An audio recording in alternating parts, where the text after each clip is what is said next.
شادیاں بھی ایک ہونی چاہیے, اور پھر بیوی بھی نہیں ہونی چاہیے, پھر جب اگر ہو بھی تو پھر 50 سال میں ہونی چاہیے, اور پھر کسی بیوہ یا یتیم بچے کو پالنا یہ بھی نہیں ہونا چاہیے. تو اب ہوتے ہوتے ہوتے ہوتے وہی ہوگا جو ہو رہا ہے دنیا میں, میں میرا مال. پھر معذوروں کے لیے گورنمنٹ پتہ ہے کیا کرے گی؟ وہی کچھ کرے گی جو یورپ میں کیا ہے. وہاں سگا بھائی اپنے سگے معذور بھائی کو نہیں پالتا, گورنمنٹ پالتی ہے. آج آپ کا بھائی معذور ہے, کون پالے گا؟ گورنمنٹ پالے گی؟ آپ پالو گے. یہ آپ کی خوبی ہے.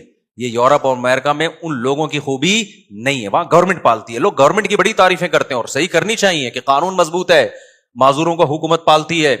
لیکن آپ کو پتا ہے نا کہ ضرورت ایجاد کا نام ہے, تو یہ ضرورت تھی اس سوسائٹی میں جس کی وجہ سے یہ قانون ایجاد ہوا ہے. کیونکہ وہاں گورا پالنے کے لیے, وہ اپنے بوڑھے باپ کو پالنے کے لیے تیار نہیں ہے. تو جب پہلے اولاد روکی نا, پھر ابا بھی روکو. ابا کو تو روک سکتے نہیں کیونکہ ابا پہلے پیدا ہوتے ہیں, بچہ بعد میں پیدا ہوتا ہے. تو ابا کو روکنے کا یہ ہے کہ ابا پہ خرچ نہ کرو, میرا پیسہ ہے تو میں نا. تو گورنمنٹ نے کہا یار یہ تو روڈوں پہ بڈھے بےچارے بوڑھے پڑے ہوئے ہوں گے یہاں پہ, تو انہوں نے بڑا اچھا نظام بنایا, اولڈ ہاؤس بنایا کہ بھئی یہ بوڑھوں کو, ہم جا کے بڑی تعریفیں کرتے ہیں, دیکھو گورنمنٹ یہاں بوڑھوں کو کتنا اچھا کھلاتی, کتنی کیئرنگ حکومت ہے. ایک ہماری حکومت ہے, مار دیا بڈھوں کو. حکومتوں نے یقیناً مارا ہے, پبلک نہیں مارتی. پبلک غریب ٹماٹر بیچے گا, اپنے بوڑھے باپ کو گلے سے لگا کے رکھے گا گھر میں. یہ جذبہ گورے میں بولو نا نہیں ہے. کروڑ پتی ہوگا, اب باپ کو ایک سیب نہیں کھلائے گا, اللہ ماشاء اللہ چند واقعات تو ہر جگہ ہوتے ہیں. اور یہ میں ایسی باتیں نہیں بتا رہا, ہوائی باتیں. تو اب معذوروں پہ خرچ گورنمنٹ, لیکن اللہ میاں نے دوسرے طریقے سے ان سے انتقام لیا ہے کہ ٹیکس نکالو ان سے, ٹھیک ہے نا, ٹھیک ٹھاک طریقے سے. کیا ہمیں زکوٰۃ 2.5% دیتے ہوئے موت آتی, اللہ نے ٹیکس کا نظام ہم پر مسلط کر دیا کہ ان سے زبردستی چھینو, جس پہ ان کو ثواب بھی 2% کا نہیں ملے گا, ثواب بھی نہیں ملے گا. جو زکوٰۃ پہ ثواب ملتا ہے, فری پھوکٹ میں معذور بھائی پہ خرچ کرنے کا ثواب ملتا ہے, فری پھوکٹ میں ماں باپ کو کھلانے کا ثواب ملتا ہے, ٹیکس پہ وہ ثواب, میں نہیں کہتا کہ گناہ ملتا ہے ٹیکس دینے پہ, ثواب بھی ہو سکتا ہے ملتا ہو, وہ والا نہیں ملتا جو اپنی مرضی. تو آپ کے باپ کو بھی دینا ہے, یہ آپ کے باپ کو بھی دینا ہے. اور ان ملکوں میں کم از کم ٹیکس لے کے خرچ انسانوں پر ہو جاتا ہے, ہمارے ہاں تو وہ بھی نہیں ہو رہا. کھوپڑی شریف میں بات آ رہی ہے کہ نہیں آ رہی ہے؟ کھوپڑی ہے الحمدللہ, تو بات بھی آ رہی ہوگی. اچھا خیر. تو اب دیکھو انہوں نے وہ والے سافٹ ویئر انسٹال کر دیے نا ان میں, یہ یہاں سے شروع ہونا, اولاد پہ خرچ, تو پھر بیوی پہ بھی خرچ نہیں, پھر ابا پہ بھی خرچ نہیں, پھر معذوروں پہ بھی خرچ نہیں. اسلام نے اس کے بالکل اپوزٹ سافٹ ویئر انسٹال کیے. اسلام نے کیا سافٹ ویئر انسٹال کیے؟ کہا کہ تمہارے لیے پیغمبر کی زندگی میں بہترین نمونہ ہے. اللہ کرے یہ کھوپڑی میں باتیں بیٹھ جائیں, خدا یہ دل کو درست کرنے کی باتیں, اور اللہ کی قسم یہ باتیں دل میں بیٹھ گئی نا, سب سے پہلا انعام پتہ ہے کیا ملے گا؟ ٹینشن فری زندگی, دماغ ایسا ریلیکس ہوگا, مزے کی زندگی اللہ دے گا. جس کے دل میں دنیا اور دولت کی محبت ہونا, سب سے پہلے اللہ اسے انتقام یہ لیتا ہے, اس کا سکون چھینتا ہے اللہ. دل بڑا ہو جائے گا, خرچ کرنے کی عادت پڑے گی, لائف کو کیا کرو گے؟ انجوائے, انجوائے کرو گے لائف. یہ پہلا انعام ملتا ہے جس کے دل سے دنیا کی محبت نکلتی ہے. ایسے اٹکے ہوئے ہیں نا اینٹوں میں, دیواروں میں, اف کہ آپ کو کیا, مجھے تو بہت عجیب سا محسوس ہوتا ہے یار. تو کیا ہوا کہ جی وہ اسلام نے اس کے برعکس کیا بتایا؟ ہمارے پیغمبر صلی اللہ علیہ وسلم سے زیادہ اللہ نے کسی کو مسکین پیدا ہی نہیں کیا, تاکہ مثال وہ سامنے آئے جو بالکل اپوزٹ, تاکہ کوئی اشکال نہ کر سکے اصل میں ان کے پاس تو پیسے ہیں. 40 دن گھر میں چولہا نہیں جل رہا, اور بیویاں کتنی رکھی ہوئی ہیں؟ 9 ایٹ اے ٹائم. سمجھ میں نہیں آ رہی بات؟ یہاں شرمندہ ہو جاتے ہو آپ لوگ. خیر آگے چلو. ایک بیوہ سے نکاح کر رہے ہیں حضرت ام سلمہ سے, جن کی عمر بھی زیادہ ہے اور 2 بچے بھی ہیں. ان کو نکاح کا پیغام بھیجا, انہوں نے کہا یا رسول اللہ میری عمر زیادہ اور میرے ساتھ تو 2 بچے بھی ہیں, میں ان کو چھوڑ کے کیسے آ سکتی ہوں؟ آپ نے فرمایا کہ میری عمر تم سے بھی زیادہ ہے, کوئی بات نہیں, تمہاری عمر زیادہ ہے تو میری تم سے بھی زیادہ, اور جو 2 بچے تو چھوڑ کے آنے کی ضرورت نہیں ہے, وہ بچے بھی اللہ و الی الرسول, اللہ رسول کی طرف میری کسٹڈی میں پلیں گے. آج کے لبرل طبقہ اس وقت ہوتا اگر آج کے جو کیلکولیٹر لے کے بیٹھے ہوتے ہیں نا پلاننگ کیوں بھائی پلاننگ، کیا کسی پلاننگ کے لحاظ سے یہ کچھ تک بنتا ہوا نظر آ رہا ہے کہ آپ کے پاس خود تو ہے نہیں اور آپ دوسروں کے بچوں کی کفالت کر کے ان کو کہاں سے کھلاؤ گے بھائی؟ نہیں آئی بات، کوئی تک بنتا ہے، لاجک بنتی ہے اس کی، کوئی بظاہر کوئی لاجک نہیں بنتی، لیکن سافٹ ویئر انسٹال کیے جا رہے ہیں، ہم تو اپڈیٹ کر رہے ہیں، سافٹ ویئر انسٹال تو پیغمبر کر کے گئے ہیں، کیونکہ انسٹال کرنا مشکل ہوتا ہے، اپڈیٹ کرنا ایک بٹن پہ ہو جاتا ہے. اب اپڈیٹ کرنا بہت مشکل ہو رہا ہے، سوچو انسٹال کرنا کتنا مشکل ہوگا. لیکن صحابہ کے ہاں 2 منٹ میں انسٹال ہو گئے تھے سافٹ ویئر، کیونکہ ان کا ایمان مضبوط تھا، ان کو سمجھ میں آ گیا تھا کہ بھئی جو پیغمبر کہہ رہے ہیں وہ بالکل ٹھیک کہہ رہے ہیں، لہذا صحابہ نے بھی یہی روش اختیار کی ہے. پھر تو بیوہ سے نکاح کر کے اپنی ذمہ داری بھی بڑھا رہے ہیں اور کہہ رہے ہیں 2 بچے بھی لے آؤ. سوال پیدا ہوتا ہے بھائی اس کی تو کوئی لاجک ہی نہیں ہے. بھائی لاجک یہ ہے کہ رزق پہلے آتا ہے، ماں کی چھاتیوں میں دودھ پہلے آتا ہے یا بچہ پہلے آتا ہے؟ اگر کوئی عورت یہ کہے کہ فلاں کے چونکہ بچہ ہے اس کی تو چھاتیوں میں دودھ ہے تو وہ تو بچے کو دودھ پلا رہی ہے، میں بچہ پیدا کروں گی تو میری چھاتیوں میں تو دودھ ہے نہیں لہذا میں نہیں پیدا کر رہی، اسے کیا کہا جائے گا؟ او بھائی پیدا کر تو صحیح، اللہ مخلوق کو پہلے بھیجتے ہیں، رزق کا انتظام تو پہلے سے ہوتا ہے، سافٹ ویئر تو پہلے سے انسٹال کی میں، لیکن اس کا اظہار جب بچہ ہوگا تو ہوگا، اس سے پہلے نہیں ہوگا. تو آپ کی لائبلٹیز جب بڑھیں گی نا، ذمہ داریاں بڑھیں گی تو رزق کے دروازے کھلیں گے. آپ کہہ سکتے ہو پھر ہمارے پیغمبر پہ رزق کے دروازے کیوں نہیں کھل گئے 9 شادیوں کے بعد؟ یہ سوال پیدا ہوتا ہے نا. دیکھو رزق کے دروازے کھلنے کا مطلب کیا ہے؟ ہر ایک کو نا اس کے حساب سے رزق کے دروازے کھلتے ہیں. رزق کے دروازے کھلتے ہیں، کسی پہ دولت کے انبار لگ جاتے ہیں، کسی نے اپنے لیے جب غربت کو اختیار کیا، ہمارے پیغمبر نے تو غربت کو اختیار کیا ہے نا، کیونکہ آپ پہ رزق کے دروازے کھل جاتے ہیں نا تو بہت ساری اس میں مصلحتیں فوت ہو جاتی ہیں. اللہ نے